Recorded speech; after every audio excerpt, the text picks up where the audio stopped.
ان کا vote bank کیا سب سے زیادہ ہے مطلب پی ٹی آئی کا؟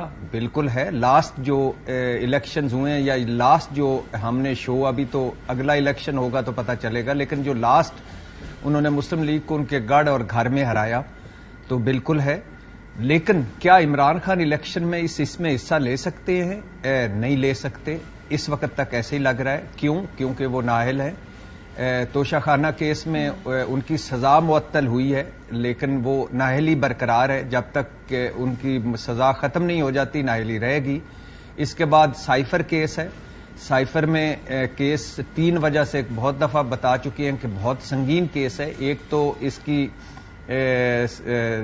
آفیشیل سیکرٹ ایکٹ 1923 کے تحت اور دفعہ 5 شک 9 اور آگے اس کی سب شک 34 کے تحت ہے. یہ مقدمہ سنگین مقدمہ نوعیت کا مقدمہ ہے. دوسرا، اس میں عمران خان صاحب کی اپنی ایک آڈیو آ چکی ہے کہ لیٹس پلے آن اٹ، وہ جو اعظم خان کے ساتھ تھی جب وہ پرائم منسٹر تھے. تیسرا، اعظم خان جو اس کے مرکزی کردار تھے اور جو اقبالی بیان ان کا سامنے آ چکا ہے تو وہ بڑا سنگین کیس ہے. اس کے بعد 9 مئی ہے اور 9 مئی کے کیسز ہیں. تو مجھے نہیں لگتا کہ عمران خان صاحب اس الیکشن میں، اگر یہ جنوری میں ہوتے ہیں، فروری میں ہوتے ہیں، مارچ میں ہوتے ہیں، اپریل میں ہوتے ہیں، تو عمران خان اس الیکشن میں بحیثیت کینڈیڈیٹ حصہ لے پائیں گے. مجھے نہیں لگتا.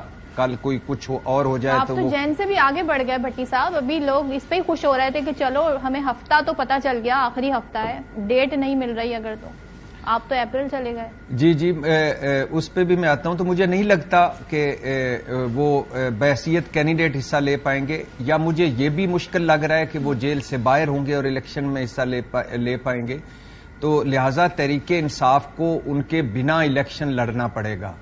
لیکن یہاں یہ ضرور کہنا چاہیے کہ سب کو لیول پلینگ فیلڈ ملنی چاہیے. ساروں کے امیدواروں کو مکمل موقع ملنے چاہیے. اور میں پہلے دن سے اس حق میں ہوں کہ جس نے 9 مئی کیا ہے اس کو سزا ملنی چاہیے. کسی ایک گناہ گار کو بچنا نہیں چاہیے اور کسی ایک بے گناہ کو سزا نہیں ہونی چاہیے.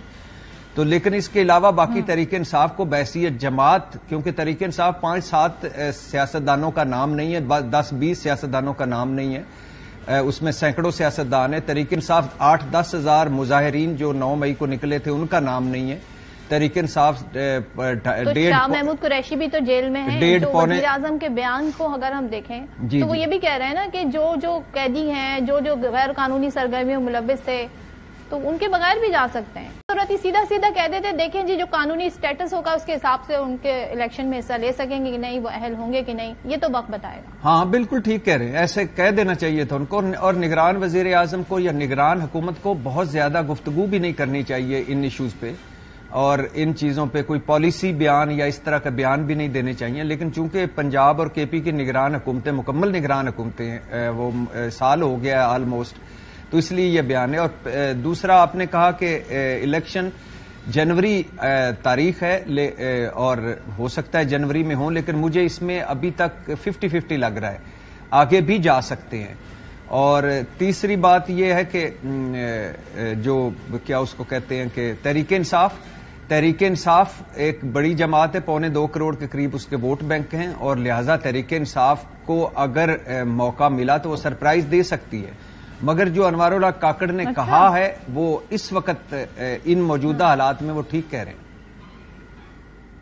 اچھا رضا رومی صاحب، سر آپ کی طرف آتی ہوں، اگر آپ اس پہ کامنٹ کرنا چاہیں، وزیر اعظم کے اس بیان کی ضرورت تھی کہ نہیں. ساتھ ہی میں یہ چاہوں گی کہ فیصل واڈا صاحب کے 2-3 دنوں سے بڑے بیانات آ رہے ہیں جب سے نواز شریف نے بتایا ہے کہ جی ان کے ساتھ سازش ہوئی، چاہتے ہیں کہ ان کرداروں کا احتساب ہو. آج بھی فیصل واڈا صاحب اسی حوالے سے گفتگو کر رہے تھے، بلکہ انہوں نے اور بھی بہت کچھ کہا ہے، وہ سن لیتے ہیں پھر میں آپ سے سوال کرتی ہوں. جلسہ جلوس تو کوئی بھی نہیں کر سکے گا. ابھی آپ 10 لاکھ آدمیوں کا تماشا اور جنازہ بھی دیکھیں گی.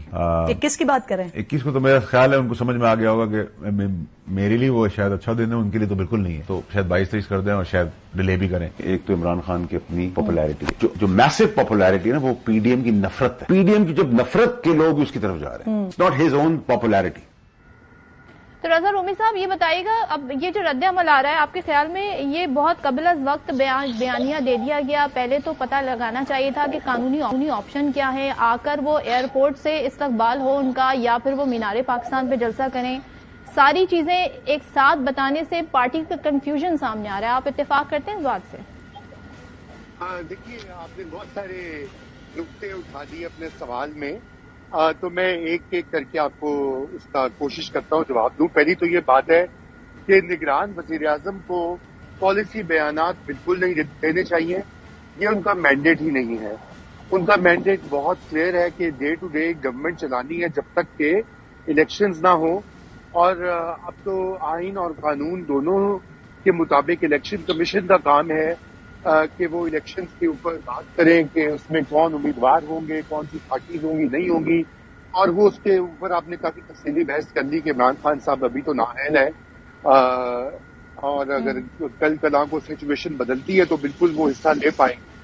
جہاں تک میاں نواز شریف کا تعلق ہے تو دیکھیے اس وقت تو معاملہ یہ ہے کہ ان کی اب آمد پاکستان میں وہ تو کافی حد تک کنفرم ہو چکی ہے، اور غالباً وہ یہی دیکھ رہے ہیں کہ ان کے جو قانونی مسائل ہیں وہ پہلے حل ہوں گے ان کے پہنچتے ہی، کیونکہ جو مینار پاکستان والا جلسہ اور یہ ان کی استقبال، وہ سارا میرے خیال سے وہ اس کے اوپر نظر ثانی کر رہے ہیں جو میڈیا میں رپورٹس آئی ہیں، اور اس کی بنیادی وجہ یہ ہے کہ ان کو پہلے تو آ کر عبوری ضمانت لینی ہوگی، قانون کے سامنے پیش ہونا ہوگا، اور پھر وہ اس کے بعد اپنی سیاسی سرگرمیاں شاید اس میں ایکٹیو ہوں گے۔ تو ابھی تک تو یہی لگ رہا ہے، لیکن ابھی آگے آپ کو پتا ہے ان کو سیاست بھی کرنی ہے، اور واڈا صاحب نے جو بات کی ہے اس میں بڑی حد تک میں اگری کرتا ہوں کہ لوگ کافی تنگ ہیں، جو پرانی پارٹیز ہیں، اسپیشلی جو پی ڈی ایم حکومت کی معاشی پرفارمنس رہی ہے، جو مہنگائی کا لوگوں کو اس وقت سامنا ہے، اس کا غم و غصہ تو نکلے گا الیکشن میں، اور اس کی ایک بہت جسے کہتے ہیں ملبہ وہ نواز شریف اور ان کی پارٹی پہ بھی گرے گا، بیکاز شہباز شریف تو وزیر اعظم تھے 16-17 مہینے، اور ان کے ہوتے ہوئے پاکستان میں جو اس وقت ریکارڈ مہنگائی ہے اسے عام آدمی بھگت رہا ہے۔ دیکھیے نا، یہ ساری باتیں ہم کرتے ہیں، قانونی پیچیدگیاں، آئینی معاملات، الیکشن میں کون ہوگا نہیں ہوگا، ایک عام آدمی کا سب سے بڑا مسئلہ روزگار اور مہنگائی کا ہے، اور ابھی تو اعداد و شمار جو نئے آئے ہیں وہ تو اور بھی خطرناک ہیں کہ تقریباً پچھلے 1-1.5 سال میں پاکستان میں غربت میں اضافہ ہوا ہے، 12 سے 14 ملین لوگ جو ہیں وہ خطے غربت سے نیچے گرے ہیں، اور اس وقت 40% عوام غربت کی زندگی گزار رہی ہے۔ یہ ورلڈ بینک کے اعداد و شمار ہیں، اور کل یہ میں پڑھ رہا تھا ان کو، اور یہ ہوش ربا ہیں، اور سب سے بڑا مسئلہ اس وقت یہ ہونا چاہیے ہماری ریاست کے لیے بھی اور تمام پولیٹیکل پارٹیز کے لیے بھی۔ جی اچھا، راجہ عامر عباس صاحب ذرا یہ بتائیے گا، نواز شریف صاحب آ رہے ہیں، ظاہر ہے اتنی وثوق سے کہا جا رہا ہے تو اس پہ یقین بھی کر لیتے ہیں کہ 21 کو ہی آ رہے ہیں، کیا پیچیدگیاں ان کے لیے ہو سکتی ہیں؟ اور جو مریم صاحبہ کہہ رہی ہیں، جو ملک احمد خان کہہ رہے ہیں، ہو سکتا ہے یہ خواہش تو ہو ان کی، لیکن کیا واقعی میں وہ اپنی خواہش کا اظہار کر رہے ہیں، یا انہیں معلوم ہے کہ جس طرح سلیمان شہباز آ گئے تھے، اسحاق ڈار آ گئے تھے، تو نواز شریف بھی آ سکتے ہیں، ضمانت مل جائے گی انہیں؟ دیکھیے، اگر ہم قانونی طور پہ دیکھتے ہیں تو نواز شریف کو بیل بفور اریسٹ ملنا یہ ایک مشکل کام نظر آ رہا ہے، کیونکہ بیل بفور اریسٹ یا پروٹیکٹیو بیل اس صورتحال میں ہوتی ہے کہ آپ کے خلاف کوئی کیس چل رہا ہو یا کوئی انکوائری ہو رہی ہو اور آپ کو خدشہ ہو کہ جی گرفتاری ہوگی، لیکن جہاں پہ آپ کنوکٹ ہیں، آپ سزا یافتہ ہیں، اور آپ کو اس عدالت نے آپ کے وارنٹس نکالے ہیں، پرپیچول وارنٹس نکالے ہیں، یا ایسے وارنٹس ہیں کہ جو تحایات رہتے ہیں، اور آن ٹاپ کے ایک کیس نہیں 2 کیسز میں، اور آپ 4 ہفتوں کی ضمانت یا علاج کے لیے گئے اور آپ نے وہ بیل بانڈ جمپ کیا، آپ نے بیل کو جمپ کیا، تو ایسی سچویشن میں جو ہماری عدالتی پرانی نظیریں ہیں اس میں تو کوئی ایسی نظیر نہیں ملتی کہ ایسے شخص کو آپ بیل بفور دے دیں یا ان کو آپ ٹرانزیٹری بیل دیں، بلکہ اس کا طریقہ کار یہ ہے کہ وہ اگر آتے ہیں تو موسٹ پروبیبلی جہاز کے اندر سے ہی انہیں اریسٹ کیا جا سکتا ہے، لیکن سیاسی طور پہ وہ جس یقین سے یہ بات کر رہی ہیں تو اس کا جواب تو پھر کوئی سیاستدان ہی دے پائے گا کہ جی وہ کیوں اور کیسے قانونی طور پہ یہ اشتر اوصاف صاحب سے یہی سوال پوچھا گیا تھا. اشتر اوصاف صاحب سے یہی سوال پوچھا گیا تو انہوں نے کہا دیکھیں جیسے چیئرمین تحریک انصاف کے کیس میں ہوتا تھا کہ وہ لاہور سے جب اسلام آباد آتے تھے تو ان کو جو راہداری مل جاتی تھی ضمانت, تو اسی طرح سے نواز شریف کے ساتھ بھی ہوگا. تو یہ دونوں چیزیں آپ سمجھتے ہیں ایکول ہیں دونوں کیسز کے معاملات؟ نہیں بالکل نہیں ہے, کیونکہ نواز شریف صاحب تو دیکھیے نا 2 کیسز میں کنوکٹ ہو چکے ہیں اور ان کا جو بات کی جا رہی ہے کہ جی اسلام آباد ہائی کورٹ میں ان کی اپیل پڑی ہوئی ہے. دیکھیے وہ اپیل ڈسمس ہو چکی ہے اور اس میں عدالت نے لکھا تھا تاہم اگر میاں نواز شریف صاحب واپس آتے ہیں اور عدالت کو سیٹسفائی کر سکتے ہیں کہ جی ان کا یہ جو ڈیلے تھا جو 4 ہفتوں سے اب سالوں کا بن چکا ہے, یہ اس کی کوئی ویلڈ ریزننگ تھی, کیا کووڈ تھا, کیا فلائٹس نہیں چل رہی تھی, اور اگر عدالت ان کی ریزننگ سے مطمئن ہوتی ہے تو انہیں یہ بیل جو اپیل ہے اس کو دوبارہ چلایا جا سکتا ہے. تو سب سے پہلے تو وہ آ کے عدالت کو یہ کلیئر کریں کہ جی یہ اتنے سالوں کا ڈیلے کیا تھا, کون سی بیماری تھی, کون سی ٹریٹمنٹ تھی, کووڈ بھی ختم ہو گیا, فلائٹس بھی شروع ہو گئی. تو آئی تھنک کہ یہ عمران خان کا جو کیس تھا, عمران خان کو ٹرانزٹری اگر بیلز ملتی تھی تو وہ ابھی انکوائری انویسٹیگیشن کی سٹیجز پہ تھا, اس میں کوئی ٹرائل نہیں کمپلیٹ ہوا تھا, انہیں کوئی کنوکشن نہیں ہوئی تھی.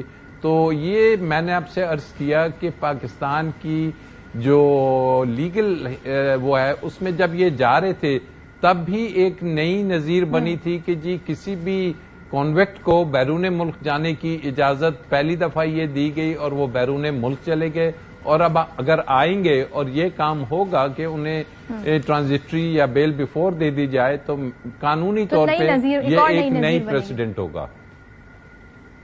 چلیں بٹی صاحب مجھے یہ بتا دیں, آپ کو لگتا ہے نواز شریف آ رہے ہیں, اور دوسرے یہ کیا لندن میں ہو رہا ہے, شہباز شریف آئے پھر واپس گئے, پھر وہاں پہ ملک احمد خان بھی ہیں, وہیں پہ کاکڑ صاحب بھی ٹھہرے ہوئے ہیں, ایک ایسے وقت میں دونوں ایک ہی ہوٹل میں جب پیپلز پارٹی یہ الزام لگاتی ہے کہ جی نگراں وزیر اعظم ایکچولی نون لیگ سے ہی ہیں, تو یہ آپٹکس کیا کہہ رہے ہیں آپ کو؟ اب 3-4 سوال ہیں. پہلے ہے کہ لندن میں کیوں ہے ہاؤس آف شریف کے سارے لوگ, تو وہ اس وجہ سے ہے کہ لندن ان کا آبائی وطن ہے, آبائی گھر ہے, تو لندن ہی وہ ہوتے ہیں. 4 سال نواز شریف صاحب وزیر اعظم رہے تھے, اس میں سال وہ باہر دوروں پہ رہے تھے, 100 دورے انہوں نے کیے تھے, اور اس 100 دوروں میں وہ تقریباً کوئی 22 سے 24 مرتبہ قومی اسمبلی آئے تھے اور 30 مرتبہ لندن گئے تھے. تو وہ وزیر اعظم ہاؤس سے لندن ان کے نزدیک تھا, قومی اسمبلی دور تھی. دوسری وجہ یہ ہے کہ نواز شریف صاحب آ رہے ہیں, بالکل ان کا اپنا ملک ہے, ان کو آنا چاہیے, لیکن وہ زارا نگار صاحبہ کا وہ نظم ہے نا کہ سنا ہے جنگلوں کا بھی کوئی دستور ہوتا ہے, سنا ہے شیر کا جب پیٹ بھر جائے تو وہ حملہ نہیں کرتا, درختوں کی گھنی چھاؤں میں جا کر لیٹ جاتا ہے. دوبارہ ایک مرتبہ پھر اس قوم کے لیے جس قوم کے لیے اخلاقیات, اصول, منطق کوئی حیثیت نہیں رکھتے, اور جس قوم میں مجرموں اور ملزموں, جیرے بلیڈوں اور بنارسی ٹھگوں کو گلیمرائز کیا جاتا ہے, اور جس قوم میں جو مسائل کی جڑ ہیں ان سے مسائل کی توقع کی جاتی ہے, اور جس قوم میں ایک ببو برال اور امان اللہ دونوں سے معذرت کے ساتھ اس طرح کے مضحکہ خیز بیانوں کو بیانیہ اور مزاحمتی بیانیہ کہا جاتا ہے, تو پھر زارا نگار صاحبہ کا شعر عرض ہے کہ سنا ہے جنگلوں کا بھی کوئی دستور ہوتا ہے, سنا ہے شیر کا جب پیٹ بھر جائے تو وہ حملہ نہیں کرتا, درختوں کی گھنی چھاؤں میں جا کر لیٹ جاتا ہے. نہ ہمارے اس جنگل کا کوئی دستور ہے, نہ ہمارے شیروں کا پیٹ بھرتا ہے, اور انہوں نے درخت تو کوئی رہنے نہیں دیے. ہم سارے سوا نیزے پہ سورج آیا ہوا ہے, مہنگائی کا, بے روزگاری کا, غربت کا, اور ہم اس میں تڑپ رہے ہیں. جو مضحکہ خیز بیان دیا ہے نواز شریف صاحب نے, جس پہ ہنسنے کو دل کرتا ہے, یعنی میں جن باجوہ, جن فیض حمید اور 4 سابق ججز کا احتساب کروں گا. اب باقی چھوڑ دیجئے وہ کیا کہہ سکتے, کئی بار اس پہ کر چکا ہوں کہ وہ اس کے علاوہ کہہ بھی کیا سکتے تھے کہ میں ڈیل کر کے گیا تھا, میں سب سیٹ کر کے واپس آیا ہوں, میں چند ہفتوں کے لیے گیا تھا اور میں 4 سال گزار کے آ گیا ہوں. یورپ, دبئی, سعودی عرب, فیکٹری وزٹ, واقعے, کافیاں, پوری عمران خان حکومت گراؤ, یا وہ کیا کہہ سکتے ہیں کہ میری پرفارمنس بڑی اچھی تھی میرے بھائی کی 15 مہینے کی حکومت کی, یا میں نے ووٹ کی عزت دو کا بیانیہ میرا بڑا سیٹ ہے اور اسی پہ میں آ رہا ہوں. ظاہر ہے کچھ بھی نہیں ہے, تہی دامن ہے ایز یوزول ہمیشہ کی طرح. تو ایک ببو برال قسم کا انہوں نے بیان دیا, اور بیان یہ دیا کہ میں ان کا احتساب کروں گا, یہ مجرم ہے. تو سوال میں نے ہمیشہ 3 ان سے پوچھتا ہوں, اور ان سے اپنے محبوب قائد سے پوچھ رہا ہوں کہ اگر یہ دونوں جن فیض حمید اور جن باجوہ مجرم تھے تو مجرموں کے ساتھ ڈیل کر کے آپ لندن کیا کرنے گئے تھے؟ نمبر 2, اگر جن باجوہ مجرم تھے تو مجرم کو ایکسٹینشن کیوں دی؟ اگر جن باجوہ اور فیض حمید اور یہ چاروں ججز مجرم تھے تو آپ کی 15 مہینے حکومت رہی, آپ نے منہ میں وہ کیا ہوتا ہے منہ میں ڈال کے گھونگڑیاں سی اور چپ. اسٹریٹجی تھی نا, رانا ثناء اللہ صاحب نے بتا دیا. پلیز اللہ کے نام پہ, پلیز اللہ کے نام پہ مجھے یہ لفظ, اتنے بڑے بڑے لفظوں کی آپ ریڈ کیوں مارتی ہیں؟ اسٹریٹجی, حکمت عملی, مزاحمتی بیانیاں. کبھی نیلسن منڈیلا نے بھی 28 سال جیل کی بعد نکلتے ہوئے اس نے کہا کہ میں ان کا احتساب کروں گا جنہوں نے مجھے 28 سال بے گناہ جیل میں رکھا. یہ ہوتے ہیں لیڈر. کبھی موق نکلا ہو تو آگے سے کسی نے کہا ہو کہ ایک باری فیر شیر, اور کبھی نیلسن منڈیلا کے مرنے کے بعد کسی نے کہا ہے کہ بھٹو زندہ یا نیلسن منڈیلا زندہ ہے. خدا کے لیے نہ کریں, ان لفظوں کی ریڈ نہ ماریں. نواز شریف زندگی بھر لے لیں تو نہ کسی کا احتساب کر سکتے ہیں, نہ کیونکہ ان کا اپنا احتساب ہوا نہیں ہے, ان کا اپنا احتساب ہونا باقی ہے. وہ خود مجرم ہیں, وہ خود مفرور ہیں, تو نہ وہ احتساب کر سکتے ہیں, نہ وہ کرنا چاہتے ہیں, نہ وہ کریں گے. لیکن وہ ایک جھوٹا انقلابی اور انتخابی بیانیہ بنا رہے ہیں. آپ کو صرف آخری بات جلدی کرنا چاہتا ہوں, میں کارگل کمیشن بناؤں گا, بنا لیا. کرن تھاپر کو انٹرویو دیا, اپنی انٹیلیجنس ایجنسی پر الزام لگایا اور کہا کہ میں ممبئی حملوں پہ جو مبینہ الزام ہے اس کی تحقیق کروں گا. کر لیا. میں ڈکٹیشن نہیں لوں گا. جن وحید کاکڑ آئے, گھر سامان اٹھا کر چلے گئے. مشرف نے مارشل لا لگایا تو کھڑا ہونا چاہیے تھا, کیونکہ آمر تھا نا انہوں نے مارشل ڈیل کر کے لندن چلے گئے. مشرف پہ فرد جرم عائد کی, تھوڑا سا پریشر پڑا, ECL سے نام نکال دیا. اس کے بعد یہ اب آخری یہ جب نائل ہوئے پکڑے گئے, اور اس کے بعد ڈیل کر کے لندن چلے گئے. اس بندے کتنا ہم ان کو نچوڑیں گے؟ دیکھیں یہ سب ہم کتنا نچوڑو گے, کتنا اگر ہم ابھی کچھ نہیں کریں, ابھی بند نہیں باندھیں گے. نواز شریف کی کہہ رہے ہیں ہم ککر کے انگور کو کھادیں دے رہے ہیں کہ اس پہ انگور لگیں گے, یعنی ککر کے درخت کو. ہم وہ پشاور کی بس میں بیٹھ کے سوچ رہے ہیں کہ یہ ہمیں لاہور لے کے جائے گی. خدا کے لیے ان کو سوچیں, یعنی یہ کرنا کیا چاہتے ہیں؟ کتنے اللہ نے آپ کو ایک اور موقع دیا. اس ملک کے حالات دیکھیں, اس قوم کے حالات دیکھیں, اپنے حالات دیکھیں. آپ عجیب و غریب دنیا میں رہ رہے ہیں. ہم آئیں, اس ملک کو نکالیں ان مسائل سے جو آپ کا بھائی اور آپ کے سارے ڈال گئے ہیں. بڑے بنے, آپ کو اللہ نے موقع دیا. چھوڑ دیجئے, ہمارا کوئی دستور نہیں ہے, کوئی کچھ نہیں ہے. آئیں کہیں کہ میں ان ملک اور قوم کو مسائل سے نکالتا ہوں. وہی گھسی پٹی لائنیں, وہی 90s کی چیزیں. شرم نہیں آتی ان کو جو گلیمرائز کرتے ہیں, شرم نہیں آتی اس کو جو اس طرح کے بیانات دیتے ہیں ان حالات میں, جبکہ ہمارے گھر میں بجلی کا بل دینے کے لیے پیسے نہیں ہیں, کچن خالی پڑا ہوا ہے, بچوں کی فیس دینے کے لیے پیسے نہیں ہیں. 10 لاکھ بندے لاؤں گا تو میں مینار پاکستان پہ میں اپنی وہ سڑک بھی سڑک کے چارپائی لگاؤں تو میری مرضی کرتے رہے. عوام کی جو مشکلات ہیں جی اس پہ کوئی بات کرے تو کچھ بات بھی سمجھ آئے, کچھ بات بھی بنے. لیکن آپ نے صحیح پوائنٹ آؤٹ کیا, اس وقت سب سیاست کر رہے ہیں. یہاں پہ بریک لیتے ہیں, بریک کے بعد جب واپس آئیں گے تو نظر رومی صاحب سے پوچھیں گے 90s کی سیاست واپس آ گئی, جو دونوں جماعتیں PPP اور پاکستان مسلم لیگ نون میں بیانات ہو رہے ہیں, یہ کیوں ہیں؟ یا پھر یہ اس لیے بھی ہے کہ پیپلز پارٹی 16 ماہ سے اپنے آپ کو علیحدہ کرنا چاہ رہی ہے, اس لیے وہ نون لیگ کے اوپر تمام طرح جو ہم دیکھ رہے ہیں اس نے توپوں کا رخ کیا ہوا ہے. بریک کے بعد بات کریں گے اس ساری صورتحال پر. Welcome back once again. Raza Rumi sahab آپ بتائیے گا, پیپلز پارٹی اس وقت لیول پلئنگ فیلڈ نہ ملنے کا شکوہ کر رہی ہے, اور پھر وہ پوائنٹ آؤٹ کر رہی ہے, باقاعدہ نام لے کے بتا رہی ہے کہ نگراں کابینہ اس وقت جو ہے اس میں کون کون ہے جس کا تعلق نون لیگ سے ہے. تو یہ کیا بہت کچھ انفیئر ہو رہا ہے جس کی طرف نشاندہی کر رہی ہے اور صحیح پوائنٹ آؤٹ کر رہی ہے, اور ہم کیا 90 کی سیاست کی طرف بڑھ رہے ہیں ایک دوسرے پر الزامات؟ جی شکریہ صدف. سب سے پہلے تو میں پیپلز پارٹی کی طرف آتا ہوں, لیکن میں ابھی بھٹی صاحب کی باتیں سن رہا تھا اور میں یہ چاہتا ہوں کہ اس کے اوپر مجھے 1-2 کامنٹس کرنے ہیں. دیکھیے بھٹی صاحب کو جو بھی گلہ شکوہ ہو یا ان کو غصہ ہو نواز شریف اور اس کی سیاست پر,